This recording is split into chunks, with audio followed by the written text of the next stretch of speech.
Welcome back to city news. నవరసాల నటులు నందమూరి గ్రంథావిష్కరణ మహోత్సవం నిర్వహించారు. కొత్తపేటలోని కాకతీయ కోఆపరేటివ్ సొసైటీ ఆవరణలో జరిగిన ఈ కార్యక్రమానికి మాజీ మంత్రి టీడీపీ సీనియర్ నాయకులు ఆలపాటి రాజేంద్ర ప్రసాద్ ముఖ్య అతిథిగా పాల్గొన్నారు.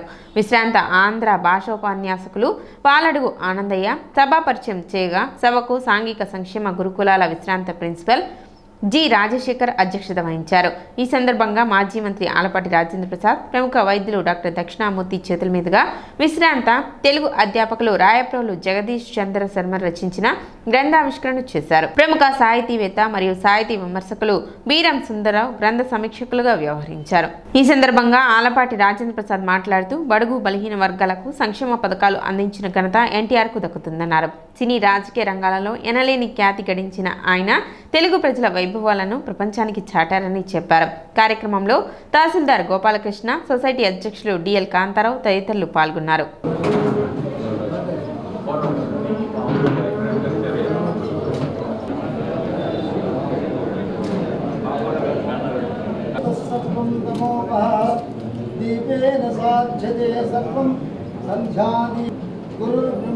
నందమూరి వారి చిత్రపటానికి పుష్పార్చన.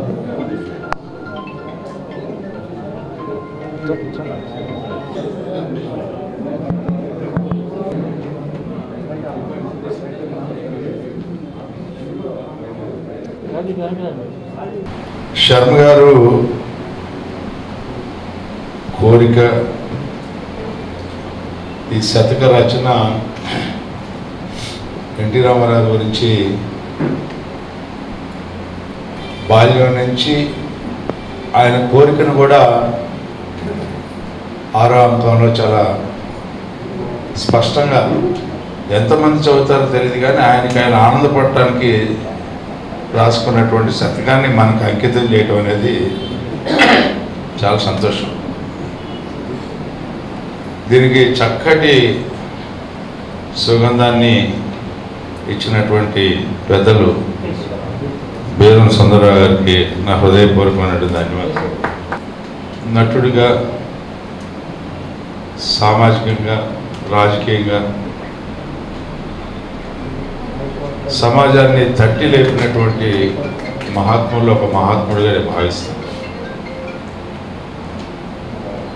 మన భారతదేశ చరిత్ర చూస్తే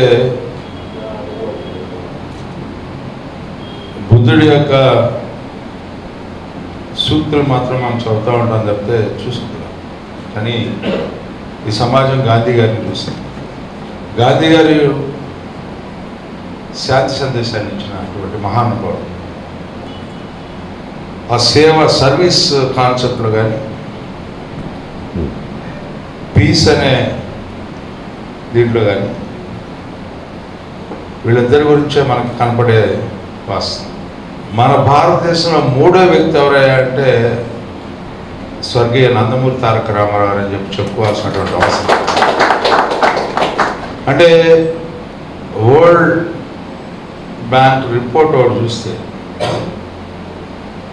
2020 లేదా 2000 రిపోర్ట్ ఒకటి చూస్తే నాకు రమ్మంటే అన్నగారు 1983లోనే కూడు, గుడ్డ, నీడ అనే 3 పదాలకి అంటే ఈ సమాజంలో పేదరికం అనేది పడినప్పుడే ఈ సమాజం అభివృద్ధిలోకి వస్తుంది అనే ఒక సామాజిక అంశాన్ని సృజించినటువంటి ఒక గొప్ప మహానుభావుడు భారతదేశ రాజకీయాల్లో ఫిలసాఫికల్గానో లేకపోతే థియరిటికల్గానో లేకపోతే ప్రాక్టికల్గా ఎవరు చేయలేనటువంటి అంశాన్ని ప్రాక్టికల్గా నిరూపించినటువంటి వ్యక్తి నందమూరి తారక రామారావు. నాకు ఏ ఇజమో తెలియదు, నాకు తెలిసిందల్లా హ్యూమనిజం అని చెప్పినటువంటి ఒక మహానుభావుడు ఎన్టీ రామారావు. ఏమి చేయబోతున్నాడు, ఎట్లా చేయబోతున్నాడు, ఏ రకమైనటువంటి ప్రస్థానానికి నాంది పలకపోతా ఉన్నాడు ఒక మహోన్నతమైనటువంటి వ్యక్తి అనే దానికి ఆనాడు ఎన్నికల ముందు తెలుగుదేశం పార్టీ ఆవిర్భవించిన తర్వాత చెప్పినటువంటి ఆ మాటని మనం గమనించినట్లయితే అన్న మాట నిలబెట్టుకున్న ధీరోదత్తుడు ఎన్టీ రామారావు. తెలుగువారు, తమిళవారు, కన్నడవారు, మలయాళం తెలుగు వాళ్ళు ఉన్నారని తెలియదు. ఉత్తరాది రామారావు గారు వచ్చేదాకా మన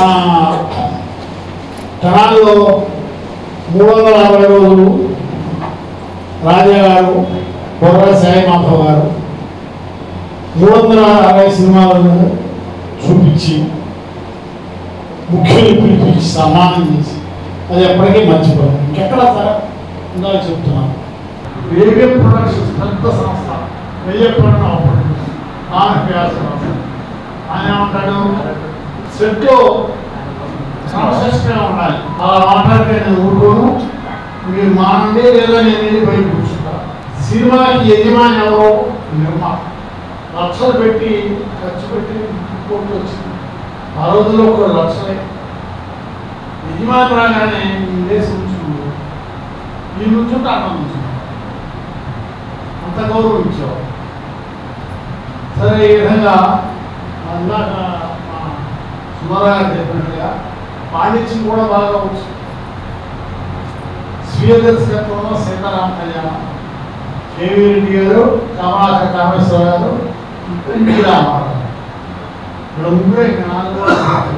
తెనాలి మండలం అంగల్కుదురు గ్రామంలో అగ్ని ప్రమాదంలో ఇల్లు కోల్పోయిన 2 కుటుంబాలకు పలువురు దాతలు ఆర్థిక సహాయం అందజేశారు. ప్రభుత్వం తరపు నుండి తహసీల్దార్ గోపాల్ కృష్ణ బియ్యం, నిత్యావసర వస్తువులు అందజేశారు. అదేవిధంగా రెడ్ క్రాస్ తెనాలి శాఖ ఆధ్వర్యంలో ముమ్మునేని భానుమతి వంటపత్రాలు అందజేశారు. గ్రామ సర్పంచ్ కనగాల నాగభూషణం 7,000 రూపాయల ఆర్థిక సాయం అందజేయగా కంచర్ల సాంబయ్య 5,000 రూపాయలు, మొవ్వ విజయలక్ష్మి స్మారక సేవా సమితి అధ్యక్షులు మొవ్వ సత్యనారాయణ 7,000 రూపాయల ఆర్థిక సహాయాన్ని అందజేశారు.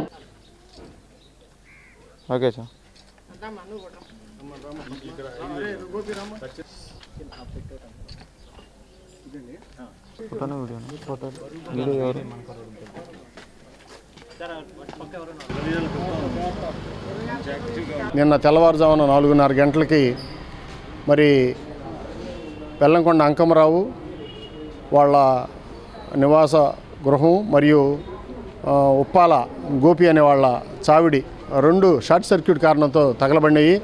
వెంటనే ఫైర్ ఇంజిన్ వాళ్ళు వచ్చి ఆర్పడం జరిగి మనుషులకు కానీ పశువులకు కానీ ఏ ప్రమాదం లేకుండా చేయడం జరిగింది. పశువుల తాళ్ళు అక్కడున్న ప్రజలు వెంటనే నీళ్లు చల్లుతా తాళ్ళు కోసేయడం వలన పశువులన్నీ బయటకు వచ్చి వెళ్ళిపోయినాయి. ఇంట్లో ఉన్న సామాను మాత్రం పూర్తిగా దగ్ధమైనవి. మనుషులందరూ ఫ్రీగా బయటికి రాగలిగారు. బీరువా మాత్రం సగం తగలబడి సగం కాలిపోయి సగం మామూలుగా ఉండి బయటకు వచ్చింది. దాంట్లో ఉన్న వాళ్ళ ఆధార్ కార్డులు, రేషన్ కార్డులు అవన్నీ కూడా తగలబడిపోయి ఉన్నాయి. నిన్న ఎంఆర్ఓ గారికి, విఆర్ఓ గారికి చెప్పడం జరిగింది. అవన్నీ మళ్ళీ తీయించి పెడతా అన్నారు. వెంటనే ప్రమాదం జరిగిన వెంటనే మేము తక్షణమే అక్కడికి వెళ్ళి నేను ఒక 7,000 రూపాయలు, కంచెర్ల సాంబయ్య గారు ఒక 5,000 రూపాయలు ఇవ్వడం జరిగింది.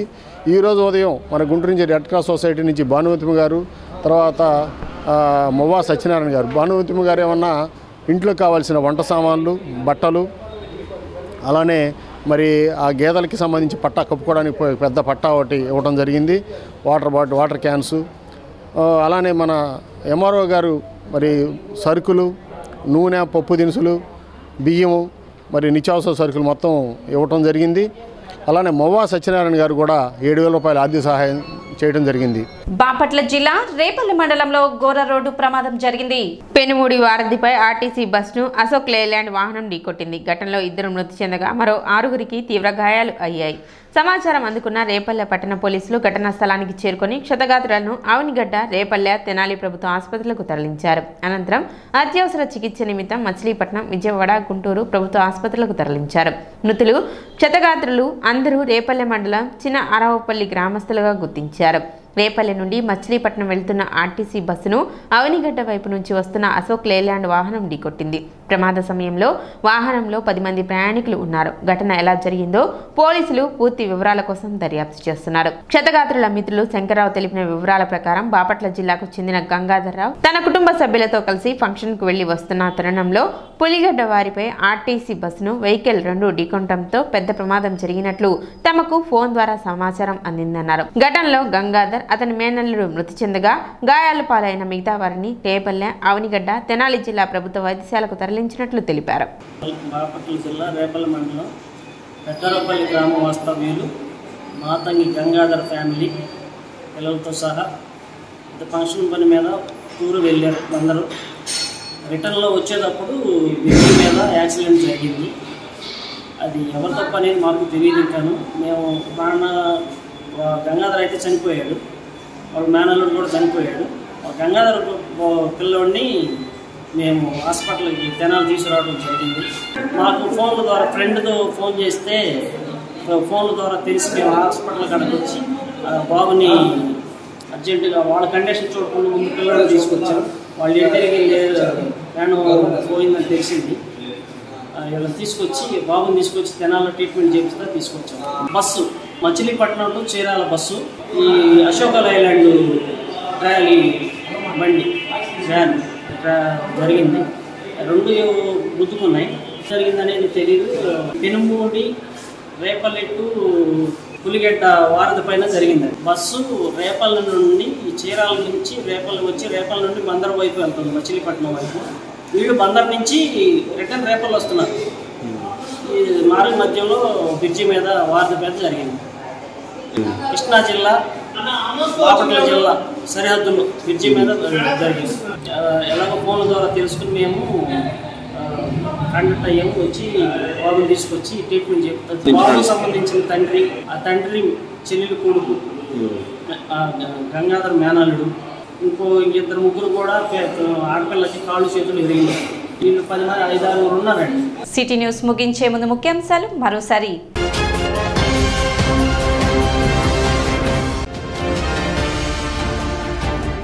పట్టభద్రుల ఓట్ల నమోదు ప్రక్రియ ప్రారంభమైన నేపథ్యంలో అధికారులను కలిసిన మాజీ మంత్రి ఆలపాటి రాజేంద్ర ప్రసాద్.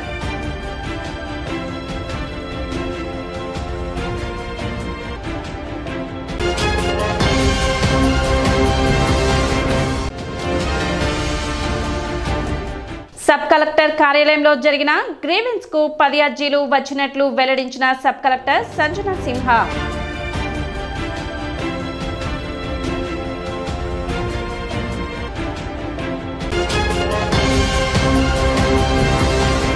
సిటీ న్యూస్ ఇంతటితో సమాప్తం. నమస్కారం.